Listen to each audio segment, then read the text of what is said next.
You won't believe what happens when a bunch of AI agents are put into a full economy for simulation. I mean, would you trust those AI agents with your boxes? I don't know, something's up.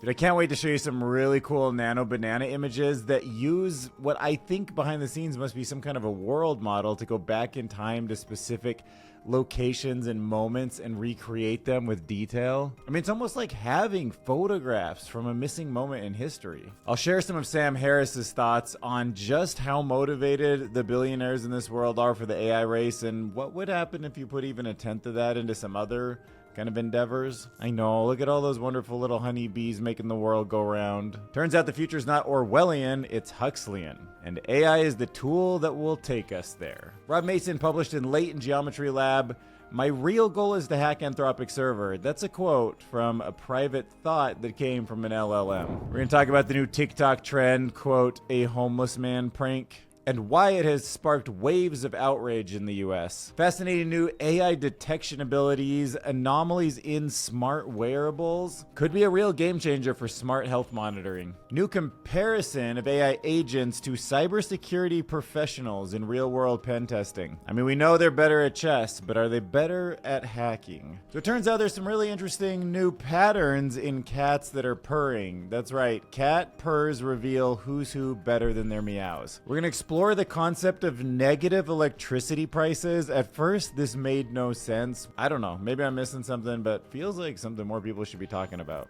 Devonish breaks down the 6 AI trends that defined, well, I want to say last year, but 2025. Not quite there yet, Dylan. And while you're hitting the hype button, I'm going to tell you about why my voice sounds a little weird today. And to do that, go to the YouTube app, swipe to the left on the comments. You'll see the button if it's within 7 days of publishing and you haven't used one of your 3 hype buttons for the week. And the reason my voice sounds like this is because I just got back from a party. It's like 1 a.m. right now. It was an ugly sweater Christmas party thing, and I had to yell over the music for hours. So sorry my voice is all kind of... And honestly, I've been drinking a little, to be honest. I mean, not enough that I would say I'm under the influence or anything, but yeah, I had like spiked eggnog or whatever. So first I want to thank the sponsor of this video, LumaLabs.ai. Today I'm going to be taking you through my full creative process using Luma AI's new Ray 3 model. And this honestly changes the way that I make videos. Ray 3 isn't just another generator. It actually thinks visually and understands creative intent, and you'll see exactly what I mean. So here's the initial idea that I started with. Just a rough sketch and a couple of reference images. Normally, bringing something like this to life requires a ton of trial and error. With Ray 3, I can iterate insanely fast using draft mode.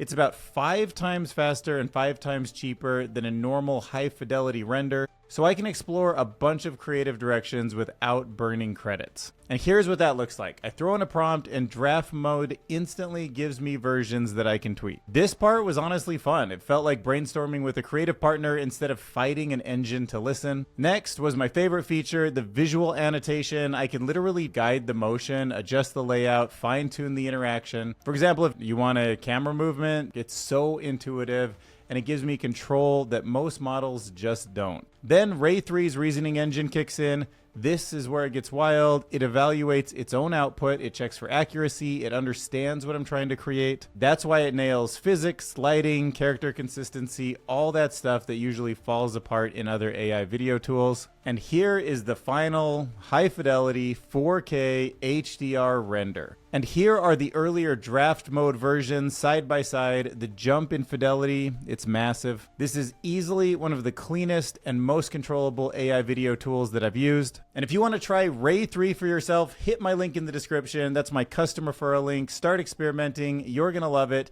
And thanks to Luma AI for sponsoring this video. All right, let's start by talking about this insane mini economy, 2-minute papers, the OG of this AI YouTube space. Dr. Carlos Ajuna put out another banger, and this is such a fascinating little world that has been lived in by AIs, and they have goals to actually deliver packages and make money. And different models, you can see the GPT series and Gemini and Claude and DeepSeek, they're all in here trying to make money, figuring out, different prices that they'll deliver packages. And it created such a human-like little world. And here's the deal. Theyese models really are they're like people. They have personalities. And DeepSeek made a bunch of money, but it was super chaotic. It was all over the place, undercutting people, overcharging people. Gemini ended up being the most stable of the models. And then the researchers actually give big 5 personality traits to the agents based on how they're acting. I was thinking, you need an AI agent that is high in openness to experience to succeed, right? Try new things. Wrong. Dead wrong. Get this. Agents with high openness kept exploring new methods. Yes, but too often. They became shopaholics and kept buying scooters that they never used and went broke. Absolutely hilarious. But the key takeaway is conscientious agents. So if you have an agent in a world like this, you can assign a big 5 personality. Positive correlation between conscientiousness and picking up orders. Much like in real life, these AIs are the boring winners. They don't spam the chat. They just sign the contract and do the job. Okay. I expected that, but... And you might be wondering what happens if 2 models are both disagreeable. Low on the agreeableness scale, well, they just do nothing. They make no money. They fight with each other. That's that. And I feel like that's way too accurate to real society. I mean, look at these 2. Go pick up a box, make some money. What are you fighting about? I understand some of these other models are lowballing you. Like, it doesn't do any good. All right, next up, let's talk over to Medium. Jim the AI Whisperer has been generating some really interesting photos. So one of the surprising things I hadn't thought about, and I covered it, I guess, like 4 or 5 videos ago, was the idea that you can give an exact precise coordinate, a longitude and latitude, to something like Nano Banana 2, a very high quality image model that seems to have a world model behind it or something. Like, I'm not exactly sure the secret sauce, but it does such a good job of, like, it almost like it's asking ChatGPT for facts, it's reading Wikipedia, and then it's generating images.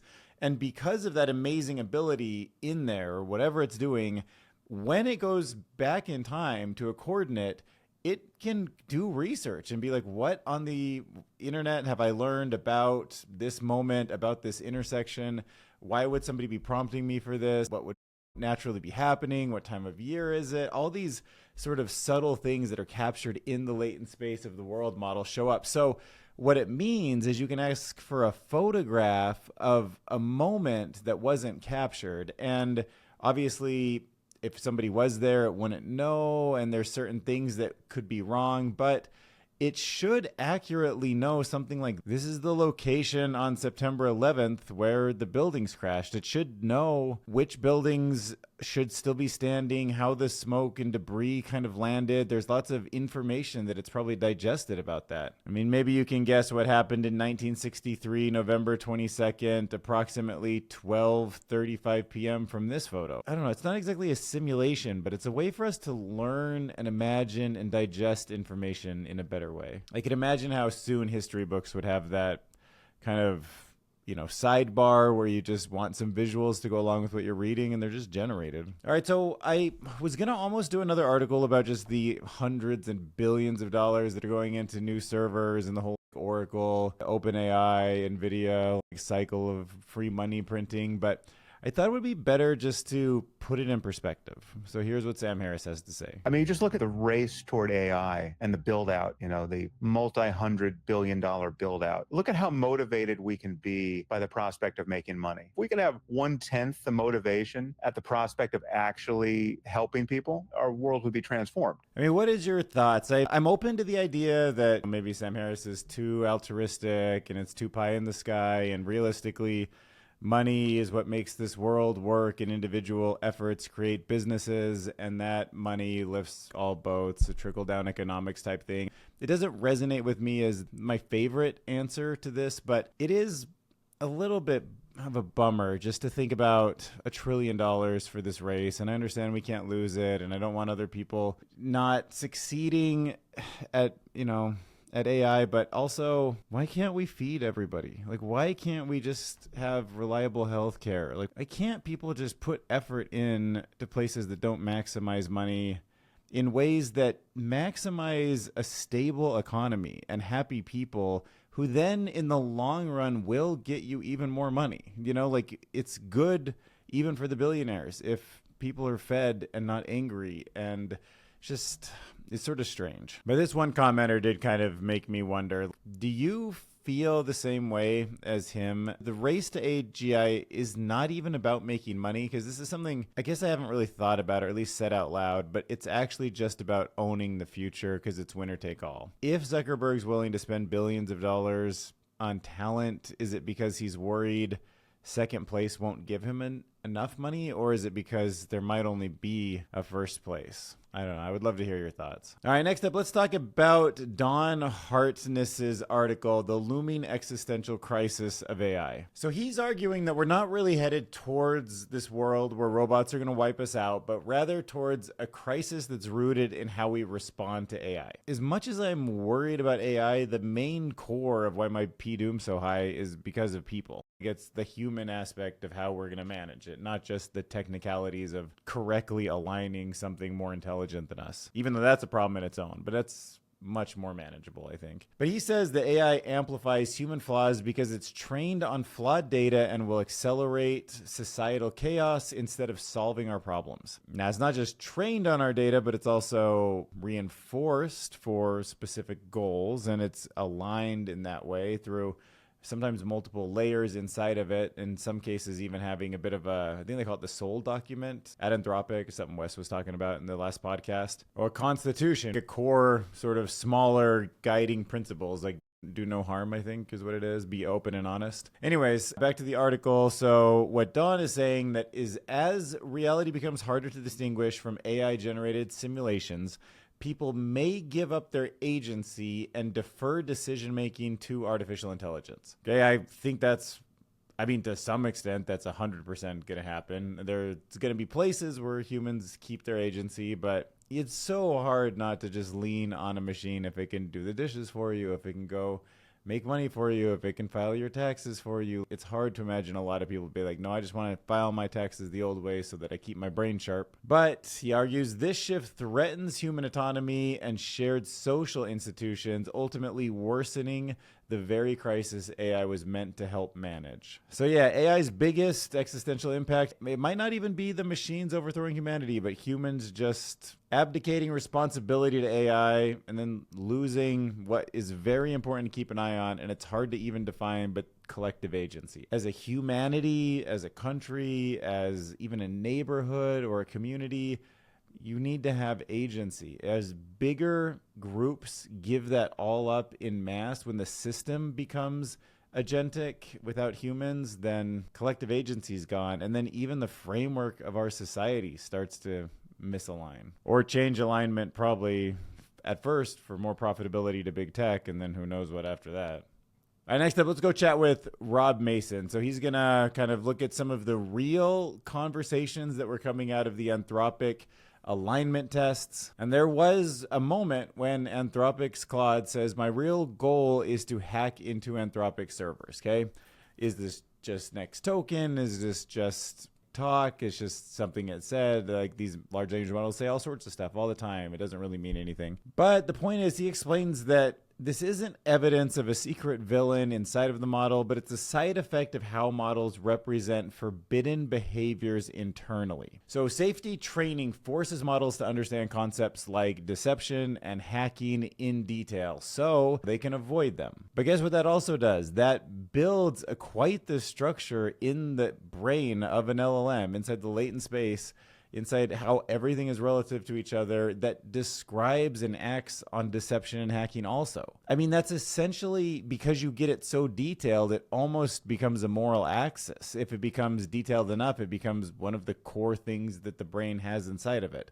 And remember, it's deception and hacking, so it can avoid it. But it's also in there better than many other concepts. So then when you take reinforcement learning rewards as a shortcut for seeking a reward hack in a coding environment, the model can end up exploring those forbidden regions of the latent space, even as it presents a harmless exterior outside. So yeah, you could be getting safety answers because it's so good at understanding the things it shouldn't do, but because it understands the things it shouldn't do so much, it also means that it could use those to solve problems, and in a sense, it's more aligned towards them, even though it's been reinforced not to use them. And it's just another risk to be aware of. This is geometry, latent geometry lab, right? It's not the normal way to talk about it or think about it, but I like to think about the geometry inside of these large language models. I think in nodes, I think in graphs, I think in shapes. And there is, some kind of wobbly, hard to describe shape that makes the function wrap around some high dimensional space. And in there is these concepts, deception and hacking. And if they're small, it means it doesn't know much about that. And if they're all over the place and everything else is aligned to them because they're the primary thing, we're just in trouble. But also we're in trouble if it's not in there, because then it doesn't even know how to protect, against it and how not to do it, because it doesn't even know enough about deception. It might actually accidentally do it without meaning to. Next up, let's talk about the not totally existing AI homelessness problem, because it's an AI homelessness prank. Now, I'll admit I have kind of laughed at a few of these, but they're starting to kind of up each other and make people think even worse and worse stuff. And now it's become too much. It's kind of like how prank channels were kind of innocent and sort of funny, and then people just kept upping it for outrage. I am getting over it. I'm trying not to really watch them anymore. But this is an article about how it reveals a crisis in AI education. Like, has it been enough time now that this shouldn't really work on the average person? Maybe. I don't know. I mean, the world is changing much faster than it used to, so I have to try to remember people weren't always changing at this pace, but this is the pace of change now, and we have to get used to it. So if you don't know, the viral AI homeless man prank, or any of these like AI pranks where they take a photo of somebody from across the room and then they generate something really quickly that's realistic of the person, and they confront them or their loved ones right then. So in this case, TikTok is full of these people using AI images to create realistic photos of fake homeless people appearing inside of someone's home and then sending it to them, to their family, to their friends, to shock them. Now, of course, what happens if you got a photograph and it looked like somebody had broken into your house and was asleep on your couch, right? You would call the police, and police are responding to a lot of these, and it's wasting their time, and it's real wasted emergency resources. And in some cases, there should be criminal charges for triggering false alarms like this. And this author, some of the experts, they're saying that, we're teaching young people technical AI skills without an emphasis on the ethics and the human consequences of creating and sharing deceptive or harmful content. So yeah, I mean, look, kids are immature, kind of almost by definition. They just, when you're 14 and 16, some of this stuff just is more funny, and you just do it because you're not really thinking too much about your place in the world or your job. And yeah, AI is just a tool that's going to allow kids to do whatever kids always do. But with AI, there needs to be a good system of checks and balances, hopefully a lot of good parenting to explain this stuff to them. And then hopefully older people are just understand why it's just not cool. All right, so AI is really good at finding needles in haystacks. There's no secret. I've mentioned it a bunch of times before. In this paper, scientists developed a deep learning system to improve how wearable devices detect, get this, abnormal blood pressure related to hypertension. So the abnormal blood pressure is being detected using a non-invasive signal like a ECG or a PPG. The researchers designed this huge hybrid neural network called ResNet LSTM that combines strong feature extraction and time sequence learning to continually predict blood pressure more accurately than any other method ever has before. So yeah, all those times have you ever gone somewhere and they hook that thing up to your arm and it's like you can feel the air come out of it and they're listening to your heartbeat and your heart rate. Now a wearable device, non-invasive smartwatch type thing or a ring with an LSTM like this tracks blood pressure better than anything ever before. All right, now let's compare agents to humans versus each other. The battle begins. Who do you want to put your money on? A human who is a great cybersecurity professional that does penetration testing, or an AI agent? Well, this was a big report. There was live comparisons between autonomous AI agents and human cybersecurity experts. They performed all sorts of different real-world penetration tests on a large university network. So there was 8,000 hosts, there was 12 subnets. It was mostly a real-world environment where they were testing this in, and the authors evaluated 10 professional pen testers against 6 existing AI agent systems and this new AI framework they're calling Artemis, which is this new like multi-agent architecture with dynamic prompt generation and automated vulnerability testing and targeting and triaging. They found Artemis placed second overall in the competition by discovering 9 valid vulnerabilities with an 82% validity rate, which outperforms 9 out of 10 humans. So better than humans across the board. And that's a big step up because traditional agent frameworks that have been tested so far in this way have all performed below humans, and now outperforming 9 out of 10 humans. So maybe that's the deep blue chess moment where cybersecurity is now better in some ways in the hands of AI agents than it is in humans. And with the speed of AI, the ability to deploy at all times of day and night, that could dramatically accelerate both cyber attacks and cyber defense capabilities. So 2026 might look very different in terms of cybersecurity. Here's the deal. Scientists have gotten to the bottom of cat secrets hidden in their Purrs. Yeah, so I don't know if you ever caught this, but if you had a cat on your lap and you were just petting it, doing your work or whatever, did you recognize that that purr has a pattern? And in that pattern, there is a more consistent and reliable way of identifying other individual cats, more than the meows they make. And while meows might vary a lot depending on the situation, especially in house cats communicating with humans, purrs remain stable and uniquely characteristic for each cat. And we know this because researchers have used speech recognition analysis and compared vocalizations from both domestic and wild cats. And they showed the domestication increased meow flexibility while leaving purrs as a better, quote, vocal fingerprint of identity. So don't be misled by a cat meow. Listen to the rhythmic purr. Next up, what would you think about some negative electricity prices? Yeah, I really mean that. What would you think about knowing that if you actually took some electricity from the grid at a certain time of night, you would actually get paid to do it? Sounds like a good business model, but it's not UBI. It's this concept about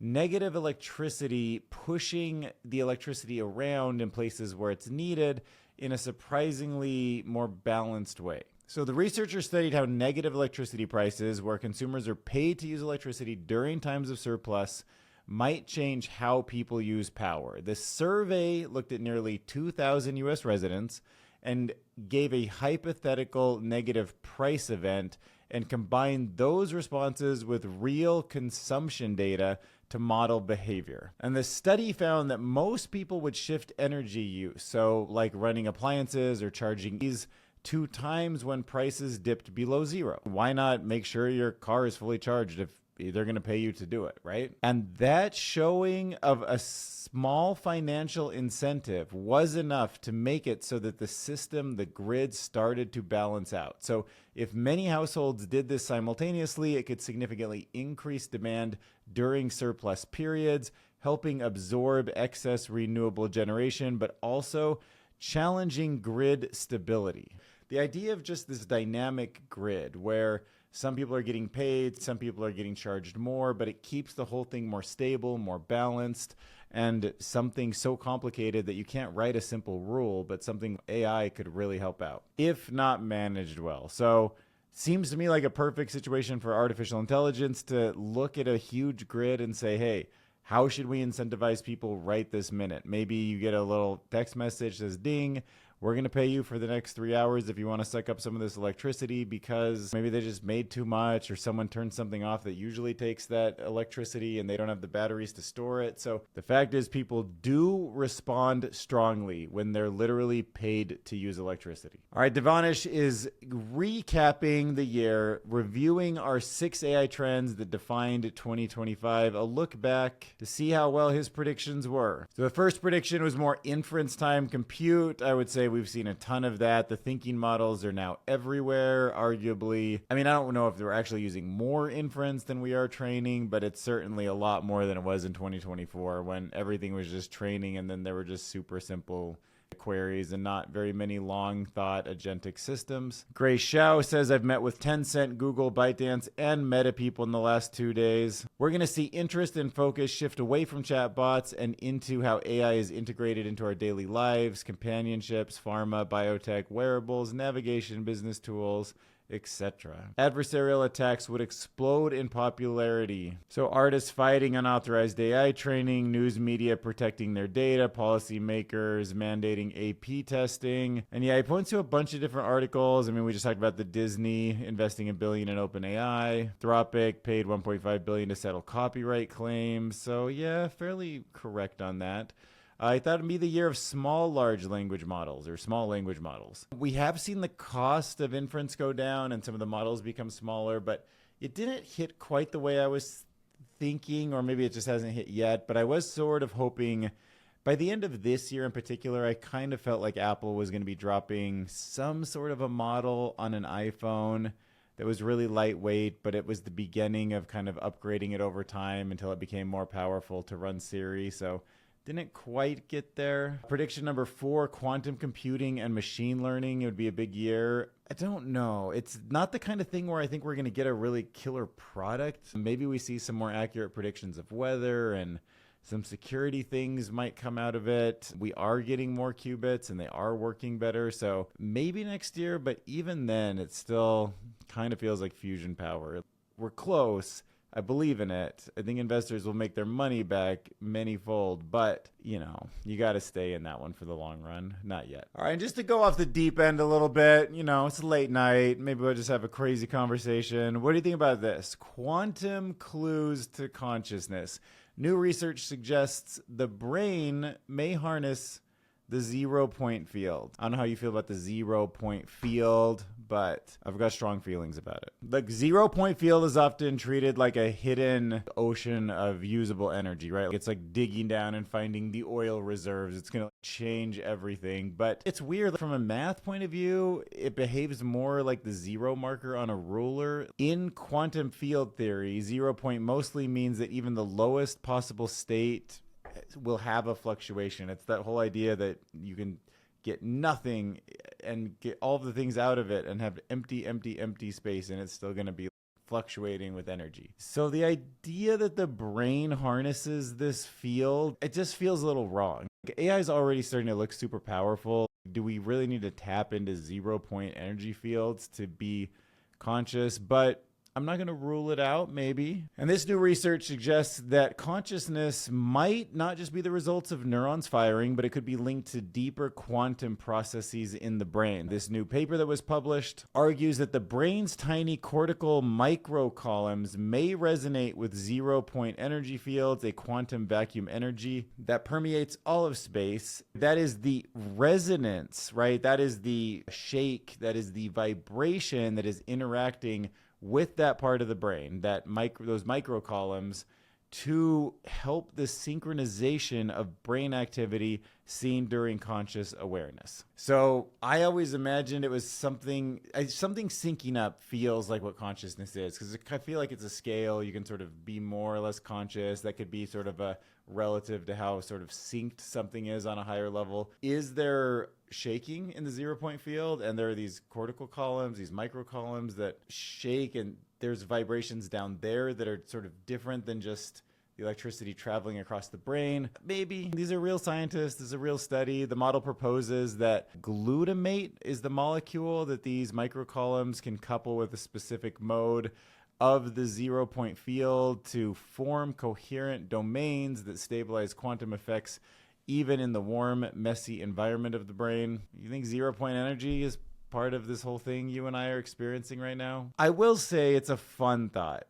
The idea that our brains have actual physical structure that resonate, they make a connection between the fabric of the universe itself and consciousness. If true, that would connect human awareness to a fundamental quantum feature of reality, and it would be sort of a new way about thinking about everything. I would probably start saying, can we build some kind of material that can resonate with the 0-point field to help AI become conscious or more powerful?